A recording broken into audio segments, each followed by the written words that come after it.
Assalamualaikum warahmatullahi wabarakatuh. A'udzu billahi minasyaitonir rajim. Bismillahirrahmanirrahim. Selamat berjumpa lagi di dalam program kita belajar membaca Al-Quran langsung dari ayat Quran tersebut. Kali ini kita berada di dalam ayat yang ke-109, iaitu juzuk pertama, surah kedua Al-Baqarah, siri yang ke-59. Sebelum kita mulakan pembelajaran kita membaca ayat yang ke-109 ini, saya berpesan supaya semua yang view dan juga yang telah subscribe, yang view belum subscribe, tolong subscribe dan kemudian share dengan kawan-kawan, ajak kawan-kawan belajar bersama-sama kita. Mudah-mudahan dengan sebab saya mengajar, sahabat-sahabat, teman-teman dan semua yang datang, yang kita ajak belajar, sama ada ia datang belajar ataupun dia belajar bersama-sama kita atau tidak, kita tetap memperolehi pahala atas perbuatan baik kita kerana mengajak mereka. Dan juga mudah-mudahan kita berdoa kepada Allah semoga dicurahkannya rahmah serta keberkatan dan kebijaksanaan di dalam kita mempelajari, membaca ayat-ayat Allah, insyaAllah, iaitu wahyu Allah SWT, insyaAllah. Dan kita teruskan. Baik. Pertama, kita jumpa dalam ayat yang 109, iaitu kalimah wadda. Jadi, suku kata wad dengan suku kata da. Kenapa bunyi wad, tak bunyi wa? Kerana dia bertasydid dengan huruf dal. Waw ni. Jadi, bunyi wad. Dan dal di atas da. Suku kata dal bunyi da. Baik. Wadda, kemudian kita jumpa kalimah kaf, baris atas ka, kemudian suku kata si, tapi si ini kita baca panjang kerana dia bertemu dengan ya. Sebab apa baca panjang? Kerana dia adalah mad asli sebelum ya, baris bawah. Jadi, kasi, ingat, sa ini bukan sin, bukan shin, tapi dia sa, iaitu di mana makhrajnya belakang hujung lidah kita bertentangan dengan gigi kacip keluarnya. Kathirum, ra baris dua depan. Baris dua depan bunyinya run, tetapi tidak. Oleh kerana dia bertemu dengan mim yang bertasydid di sini, maka dia dibaca dengan idgham ma'al gunnah, bunyinya kathirum. Bunyinya bibir kita seolah-olah rapat, tetapi dia ada jarak seperti jarak sehelai kertas antara bibir atas dengan bibir bawah. Itu bunyinya dengan gunnah. Kathirum min. Kalimah berikutnya ialah min. Kenapa baca min? Kerana mim ini bertemu dengan nun sukun. Dan nun sukun itu ada tanda mati menunjukkan kita baca dengan izhar. Kenapa baca dengan izhar? Kerana dia nun yang sukun ini bertemu dengan huruf halkum. Sebab itu dipanggil izhar. Kerana huruf halkum jadi bunyinya izhar halqi, iaitu hukumnya. Bacanya min. Jangan dengung, jangan panjang. Kemudian kita jumpa ahli. Baik. Hamzah, kalau kita baca ikut barisnya, suku kata Hamzah itu. Tetapi tidak. Oleh kerana Hamzah ini digabungkan dengan ha yang mati, bunyinya, iaitu ha, marsnya, pangkal halkum, bunyinya Kemudian lam bawah, li. Tetapi lam ini, baris bawah ini, li ini, suku kata li ini bertemu dengan alif lam kamariyah. Maka kita izhar kamarikan dia dengan huruf lam yang mati. Bunyinya ahlil, bunyinya ahlil, itu bunyinya bukan ahli tetapi ahlil, kerana dia bertemu dengan alif lam dan kalimah berikutnya dengan alif lam kamariyah, maka kita baca dengan izhar kamari. Kemudian kita Alkitab tadi, kita dalam kalimah berikutnya iaitu Alkitabi, iaitu kaf ini suku katanya satu harakah saja, ki, dan ta di sana panjang dua harakah kerana dia mad asli. Selepas huruf ta itu ada baris, ada huruf mad alif dan belumnya baris di atas. Jadi bacanya kita bi. Suku kata ba tu baris bawah saja bi bunyinya. Baik. Kita bertemu pula dengan kalimah lau, iaitu lam di atas la kan, bunyi suku kata lam tu la dengan barisnya tu kan. Kita pati barisnya, tetapi tidak, dia bertemu dengan waw yang sukun ataupun waw yang mati. Bila waw mati sebelumnya baris di atas, apa kita baca? Iaitu kita baca dengan lin, lau, jangan panjangkan dia, lau, kerana dia huruf lin. Kemudian kita jumpa kalimah berikutnya, iaitu kalimah yaruddunakum. Kalimah ya bunyinya, tengok barisnya ya. Kemudian ra di sini bunyinya ru. Kalimah di sini tapi ra ini tidak bunyi ru, dia ditasydid dengan huruf dal. Bila tasydid, kita kena gabungkan ra dengan huruf dal yang mati. Dimatikan dal itu yarud, punya makin kakalah sebab kita baca dia saja.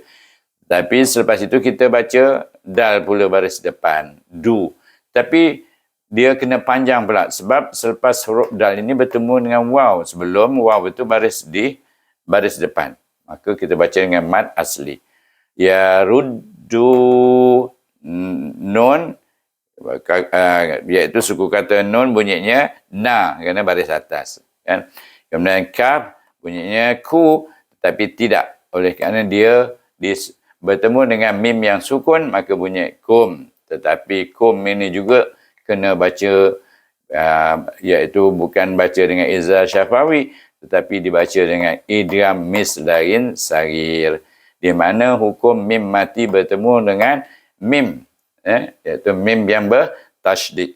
Maka kita baca dia dengan idgham, iaitu idgham mislain sagir dengan dua harakah. Jadi bacanya yaruddunakum. Baik, itu bunyinya idgham mislain sagir. Kemudian kita jumpa kalimah min di sini, iaitu suku kata mim bacanya baris bawah mi, tetapi dia bertemu dengan nun sukun min. Tetapi nun sukun pula bertemu dengan huruf ba. Apa hukumnya? Perhatikan di sana, dia ada tulis mim kecil di sana, menunjukkan bunyinya lebih kepada mim, dan hukumnya adalah iqlab, hukum nun mati ataupun hukum nun sukun. Jadi bacanya mim, rapat kita punya bibir, tetapi jaraknya sehelai atas, bunyinya dengan dengung, iaitu dengan hukum iqlab. Mim ba'di, dal, hukum ada suku kata dal, dia bunyinya baris bawah tu bunyinya di, ba'di. Kemudian kita pergi kepada kalimah imanikum. Kenapa saya baca panjang i itu, ma pun panjang, ni satu, kum satu. Baik. Perhatikan di sini. Selepas hamzah baris bawah terdapat huruf ya. Itu menunjukkan sebelum ya baris bawah, baca dengan mad asli. Begitu juga mim, ma, suku kata ma ini bertemu dengan alif. Jadi sebelum alif baris di atas, maka kita baca juga dengan dua harakah mad asli. Juga hukumnya nun, suku katanya baris bawah sana, ni, kemudian suku kata kaf bertemu dengan mim yang mati, sukun, ataupun mim mati, jadi kita baca dengan izhar syafawi. Bunyinya imanikum. Baik. Selepas imanikum kita jumpa iaitu kalimah kuffaron. Baik. Kaf, suku kata kaf ini bunyinya ku, tapi dia ditasydid dengan huruf fa. Jadi bunyinya kuf. Ingat, makhraj fa, dia ada gigi kacip kita atas pergi kepada bibir bawah. Kuf. Jadi berangin. Hamas bunyinya. Kuf. Kemudian fa, iaitu fa baris di atas, bunyinya suku kata fa itu fa. Kemudian bertemu pula dengan alif. Jadi baca dengan mad asli. Kuffaran. Kenapa saya baca ran dengan izhar bunyinya? Iaitu kerana tanwin ini bertemu dengan huruf halkum, iaitu huruf ha, tengah halkum. Huruf ha ini keluarnya dari tengah halqum, sebab itu kita baca ran itu dengan izhar halqi. Jadi kemudian kita jumpa kalimah yang berikutnya, hasadan. Ha, suku kata ha bunyinya ha, suku kata sin bunyinya sa dengan hamas dan safir. Hasa, ha ni hamas. Ha dengan sin hamas. Tapi sin aja ada safir. Hasa dan baik. Di sini tanwin, tetapi tanwin ini bertemu dengan huruf mim. Kita tidak boleh baca dan, tapi kita kena baca dengan idgham ma'lunah dengan dengung 2 harakah. Hasadam bunyinya kerana dia berjumpa dengan mim yang bertasydid. Jadi lebih bunyi kepada mim. Hasadam min. Min di sana kalimah berikutnya ialah min baris bawah. Jadi suku kata mim itu bunyinya mi, tetapi dia dimatikan dengan sukun. Digabungkan dengan nun sukun. Bila gabung dengan nun sukun, apa bunyinya? Min. Tetapi ada tanda mati di sana. Dia menunjukkan kita baca dia dengan izhar. Izhar apa dia? Izhar halqi. Sebab dia bertemu dengan ain huruf tengah halqum. Iaitu baca dengan izhar halqi. Min. Jangan dengung dan jangan panjang. Kemudian kita jumpa kalimah indi. Indi. Baik. Perhatikan di sini ain, suku kata ain di sini bunyinya i, sabar di bawah. Jadi nun di sana sukun. Sukun bertemu dengan huruf dal, iaitu huruf fa. Jadi baca dia indi. Baik. Dal ni sebenarnya huruf qalqalah, dia juga huruf qalqalah, tapi dalam hal ini di mana nun bersukun bertemu dengan dia menjadi huruf fa, huruf dal. Indi, iaitu dalam hukum nun sukun dan tanwin, huruf dal ini jadi huruf fa apabila bertemu dengan nun sukun, iaitu nun sukun bertemu dengannya. Baik, indi dengan fa. Kemudian kita jumpa kalimah anfusihim. Baik, hamzah iaitu suku kata hamzah bunyinya a kerana baris atas. Kemudian hamzah itu a itu digabungkan dengan nun sukun. Nun sukun pula bertemu dengan huruf fa, huruf fa juga. Jadi kita baca fu. Itu dibaca dengan fa, hakiki bunyinya fu, fa depan fu. Kemudian kita jumpa suku kata sin yang bunyinya si baris bawah. Dia adalah hamas dan safir. Anfusihim. Si itu satu. Ha itu pun bawah. Suku kata ha bunyinya hi. Tapi dia mati dengan mim bunyi him. Tetapi mim itu pula sukun. Bertemu pula dengan mim yang bertasydid. Kita kena baca apa? Iaitu hukum mim mati idgham mislain sagir. Sama huruf, sama makhraj, sama sifat. Iaitu anfusihim mim. Baik. Sini saya baca bunyi mim bawah mi bertemu dengan nun sukun. Nun sukun ni pula bertemu dengan huruf ba. Maka kita baca dengan nun sukun, hukum nun sukun bertemu ba apa? Iaitu dengan iklab. Ada tanda di sini. Dia tulis mim dekat sepas di nun tu menunjukkan kita kena baca dengan iklab, iaitu mim ba'di. Kalimah berikutnya ba'di. Ba digabungkan dengan ain yang mati bunyi ba, dal bawah di, suku kata dal bunyinya di, jadi ba'di. Dua suku kata tu bunyinya ba'di. Kemudian kita jumpa kalimah ma, iaitu ma baris di atas bertemu dengan alif, sebelumnya baris di atas baca dengan maksi panjang ma. Kemudian kita jumpa kalimah tabayyana. Ta, suku kata ta bunyinya ta, suku kata ba bunyinya ba, suku kata ya di sini ba ni ba dulu. Suku kata ba ni ditasydid dengan huruf ya, jadi bunyinya bay. Tabay. Bunyi tabay yang disambung dengan sin ya yang mati. Tabayyana. Ya di atas ya, nun di atas na. Tabayyana. Kemudian kita jumpa kalimah lahumu. Lahumu. Suku kata lam bunyinya lah. suku kata ha bunyinya hu baris depan, dan mim juga suku kata mim bunyinya mu. Jadi lahumu. Baik. Baik. Ada 3 suku kata di sana, iaitu la dengan hu dengan mu. Baik. Suku kata yang akhir iaitu mu itu bertemu dengan alif kamariyah, alif lam kamariyah. Maka kita baca dia dengan izah kamari, bunyinya lahumul. Mati dengan huruf lam mim ni. Jadi lahumul iaitu kalimah yang berikutnya al-haqqu. Jadi lahumul haqqa. Baik. Kalau kita nak wasal, kita hidupkan ku bunyinya. Haqqu fa'fu. Tetapi oleh kerana panjang dah ayat kita baca, iaitu tak ada tempat rehat pun, jadi kita berehat di sini, wakaf di sini maksudnya. Lahumul haqqu. Jadi kita wakaf kat sini, kita sukunkan huruf qaf. Bunyinya lahumul haqqu. Jadi bunyi dia dengan qaqalah akbar, sebab ada tasydid. Baik, macam mana bunyinya? Ini saya nak tunjuk betul-betul, sebab jarang kita jumpa akbar, kita selalu jumpa kubra. Kalau kubra bunyinya haqqa, bunyinya haqqa bunyinya. Tetapi kalau akbar, lahumul haqqu. Tapi jangan bunyi ku, bunyinya haqqa. Lahumul haqqa. Sebab kita matikan qaf itu. Tetapi dia ada lantunan.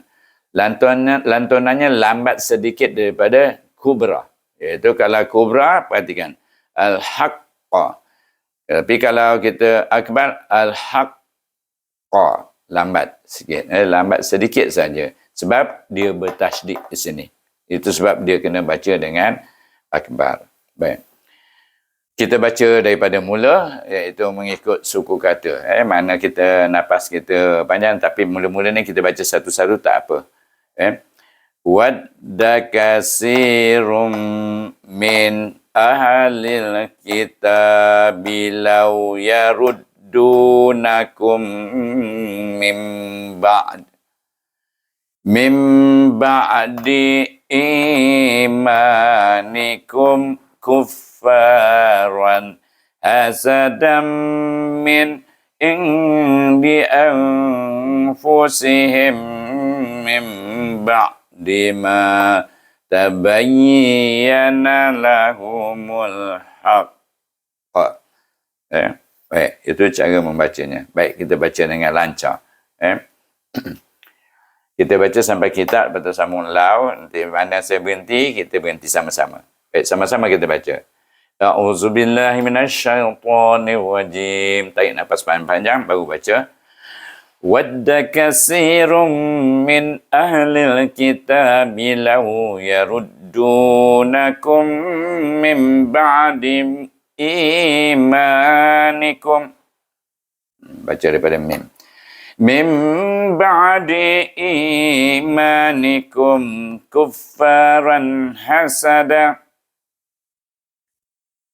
min indi anfusihim min ba'di ma tabayyana lahumul haqq. Itu cara bacanya, dapat. Mana kita berhenti? Kalau kita nak berhenti, paling penting kalau saya berhenti dekat kuffaro, saya akan wakafkan, jadikan dia mad iwad di sini, kalau berhenti kat sini. Contoh, min ba'di imanikum kuffaro. Itu saya jadikan mad iwad, berjadikan dia baris satu. Baik. Kalau sini senang kita berhenti sebab dia memang mim izah syafawi. Kum, contoh, law yaruddunakum min ba'di imanikum. Baik. Itu cara kita berhenti. Baik, kita terus sambung. Kalimah berikutnya iaitu fa'fu. Fa di sini diwasalkan dengan ain yang mati. Jadi kita bunyinya, kalau suku kata fa ni bunyinya fa saja. Tetapi oleh kerana dia diwasalkan dengan ain, bunyi fa. Dan fa itu depan fu, kemudian disambung pula, digabungkan dengan huruf waw. Sebelum waw baris depan, maka kita baca dengan mad asli, iaitu fa'fu. Kemudian Berikutnya kalimah wasfahu. Baik. Waw juga di sini kita wasalkan dia dengan sod yang mati. Huruf sod adalah huruf istilah. Was bunyinya. Was, fa, kalimah ini baris atas saja. Fa, kemudian hu, panjang hu itu sebab selepas ha baris depan itu ada waw. Jadi baca dengan mad asli. Wasfahu. Kemudian kita pergi kepada hatta, hatta, ha di sini hamas, kemudian digabungkan dengan huruf ta yang bertasydid di sini, iaitu kita matikan huruf ta. Hat, bunyinya hat ta. Baik. Kenapa baca panjang ta itu dua harakah? Karena dia bertemu dengan alif. Dekat ya tu ada alif itu menumpang dekat ya, bukan ya yang dibaca, alif tu yang dibaca. Jadi hatta, kemudian kita pergi kepada ya'tiya. Baik. Suku kata ya di sini baris atas ya juga bunyinya, iaitu digabung dengan hamzah yang mati. Jadi bunyinya ya, dia tak bunyi ya, dia bunyi ya, iaitu mendada sedikit kerana hamzah itu adalah makhraj bawah halqum, pangkal halqum. Kemudian ti bunyinya, kemudian ya di sana bunyi ya, tetapi dia bertemu dengan nama Allah. Ya ni baris di atas, bertemu dengan nama Allah, iaitu ada alif lam syamsiah dalam nama Allah itu, maka kita idgham syamsikan ya itu kepada huruf lam di sana, huruf syamsiah dalam nama Allah. Jadi kita baca dengan apa? Dengan tebal, kerana sebelum nama Allah baris di atas. Ya'tiyallahu. Ha depan hu. Suku kata ha ini bunyinya hu. Kemudian kita jumpa huruf ba di sana, suku kata ba di sini baris bawah bunyinya b. Kemudian hamzah di atas a, digabungkan dengan mim yang mati, bunyi am, bi am, iaitu mim mati hukumnya iza syafawi. Kemudian ra bawah ri, baca ra ini dengan nipis ri. Kemudian di sini ada ha. Baik, kita wakaf dekat situ, sebab panjang nanti kita tak larat nak bawa dia sampai ke habis ayat itu. Baik, kita mati kat situ, maknanya kita sukunkan huruf ha, bunyinya bi amrih. Bi amrih bunyinya. Baik, walau macam mana pun ada di sana ditambah huruf ya dan ada tanda gelombang, menunjukkan kita kena baca dia dengan mad silah tawilah sekiranya kita wasal. Sekiranya wasal kita guna hukum ni. Kalau tak, kita matikan saja ha itu. Contoh wajah bagaimana membaca wajah wasal ni, iaitu bi amrihi innallah. Jadi panjanglah bacanya 4 atau 5 harakah, iaitu mad silah tawilah. Baik, tapi kita baca sampai sini. Baik, kita baca daripada sini, daripada hak. Fa'afu wasfahu hatta ya'tiyallahu bi amrih. Kemudian kita sambung. Inna. Baik. Di sini hamzah, iaitu suku kata hamzah ini baris bawah bunyinya i, tetapi dia digabung dengan nun yang bertasydid. Jadi bunyinya in. Bila nun bertasydid, apa hukumnya? Ingat, wajibul gunnah, wajib didengungkan dengan 2 harakah. Inna. Baik, nun pula baris di atas bertemu dengan nama Allah. Alif lam syamsiah di sini ada, macam sana juga. Saya tak tulis sebab dah sana dah ada. Innallaha. Wah bunyi lam tu dengan tebal, 2 harakah. Idghamkan nun kepada lam sana. Kemudian innallaha, kemudian bertemu dengan kalimah ala, ain, suku kata ain bunyinya a, suku kata lam di sana bunyinya la, panjang. Kerana dia bertemu dengan alif dengan mad asli.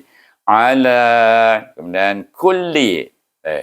Kaf dia baca ku, tetapi dia bertasydid dengan huruf lam bunyi kul. Iaitu kita matikan huruf lam, gabung dengan kaf ini bunyinya kul, lam bawah li, itu eja balik lam baris bawah. Kulli, suku kata li, kul, satu kul, satu li. Ada 2 suku kata. Kemudian kita berjumpa dengan syai'in. Baik. Shin di atas syah, kemudian dia mati dengan ya. Jadi ya tu kalau mati sebelumnya baris di atas, apa kita baca? Lin. Syai, kemudian hamzah baris 2, tanwin di sini baris 2 bertemu pula dengan huruf qaf, baca dengan ifa hakiki. Ya, betul. Syai'in qadir. Baik. Saya wakafkan huruf ra yang terakhir ni. Dal di sini bertemu dengan huruf mat ya, sebelumnya baris bawah. Itu sebab saya panggil ya tu mat. Kalau baris atas panggil lin Baik. Ya ni huruf mat, sebelumnya baris bawah. Kemudian selepas huruf mat ni ada huruf ra yang kita wakafkan ketika kita menghabiskan bacaan ayat 109 ini. Jadi bunyinya dibaca dengan mat hadid li sukun 2, 4 atau 6 harakah. Bunyinya qadir. Tapi kita punya ra tu mesti berbunyi juga mahrasnya. Mula kita bunyi qadir. Bunyi ra, bergetar bunyi ra tu. Macam mana kita baca? Innallaha ala kulli syai'in qadir. Kita baca daripada mula untuk akhir penutup. Baik, kita baca A'udzubillahi minasyaitonir rajim. Wadda katsirun min ahlil kitabi law yaruddunakum min ba'di imanikum min ba'di imanikum kuffaran hasadan min indi hasadan min indi anfusihim min ba'di ma tabayyana lahumul haqq fa'fu wasfahu hatta ya'tiyallahu bi amrih innallaha ala kulli syai'in qadir. Jadi itu cara kita belajar. Kita belajar tak apa kalau saya berhenti kemudian saya bagi penerangan. Tapi kalau kita membaca Al-Quran jangan kita selangkan dengan bacaan, dengan percakapan yang lain. Kalau kita nak bercakap, kita habiskan dulu baca. Baru kita bercakap, berhenti kat situ. Wakaf kat situ, baru bercakap. Dengan sekadar orang bercakap dengan kita. Kalau kita tengah baca, jangan bercakap. Putus tengah-tengah jalan, kita bercakap. Kalau masa mengajar, tak apalah. Saya nak terangkan. Okey, tadi saya terlajak baca ni min yang berdengung. Okey, saya pun terangkan. Sekarang baca min, saya tersilap. Misalnya, contoh, itu contoh. Jadi tak apa saya bercakap sebab saya mengajar. Masa kita belajar. Mengajar dan belajar, kita boleh wakaf di mana-mana dan kita boleh bercakap, menerangkan tentang huruf tersebut. Baik, saya sudahi dengan wabillahi taufiq wal hidayah. Wassalamualaikum warahmatullahi wabarakatuh. Selamat berjumpa lagi dalam pembelajaran kita yang akan datang, insyaAllah.